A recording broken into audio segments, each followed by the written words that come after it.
आपण पाहत आहोत जनकार्य न्यूज, जनतेच्या न्याय हक्कासाठी लढणारं एकमेव न्यूज चॅनल जनकार्य न्यूज। यड्रावच्या विकासाला निधीची कमी पडू देणार नाही, आमदार डॉक्टर राजेंद्र पाटील यड्रावकर। बस स्थानक, सेल्फी पॉइंटसह विविध विकास कामांचे लोकार्पण सोहळा उत्साहात संपन्न। यड्राव गावाच्या विकासासाठी निधी कधीही कमी पडू दिला जाणार नाही। आजपर्यंत गावात कोट्यावधी रुपयांची विविध विकास कामे मार्गी लागली असून त्याचा थेट लाभ नागरिकांना मिळाल्याने लोक समाधानी आहेत, हे आमचे भाग्य आहे। रस्ते, पाणी पुरवठा, स्वच्छता, वीज, आरोग्य व इतर नागरी सुविधा अधिक सक्षम करण्यावर भर देण्यात येणार आहे। भविष्यातही गावच्या सर्वांगीण विकासासाठी आणि नागरिकांना दर्जेदार सेवा देण्यासाठी आपण कटिबद्ध असल्याचे प्रतिपादन आमदार राजेंद्र पाटील यड्रावकर यांनी केले।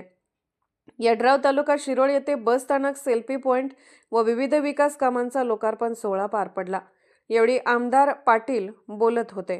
प्रारंभी आमदार राजेंद्र पाटील यड्रावकर, पंचायत समितीचे माजी उपसभापती सत्येंद्र राजे नाईक निंबाळकर यांच्या हस्ते फीत कापून बस स्थानकाचे लोकार्पण करण्यात आले।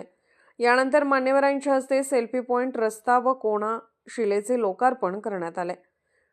यावेळी सरपंच कुणालसिंह नाईक निंबाळकर, पार्वती औद्योगिक वसाहतीचे संचालक महावीर पाटील, उपसरपंच वैशाली साळुंके, ग्रामपंचायत सदस्य महेश कुंभार, मंगला कांबळे, बाबासो राजमाने, रंगराव कांबळे, माजी सरपंच सरदार सुतार, औरंग शेख, मिथुन बिरंजे, लक्ष्मीकांत लढा, सुजित गरड, प्रकाश अकिवाटे यांच्यासह मान्यवर ग्रामस्थ उपस्थित होते।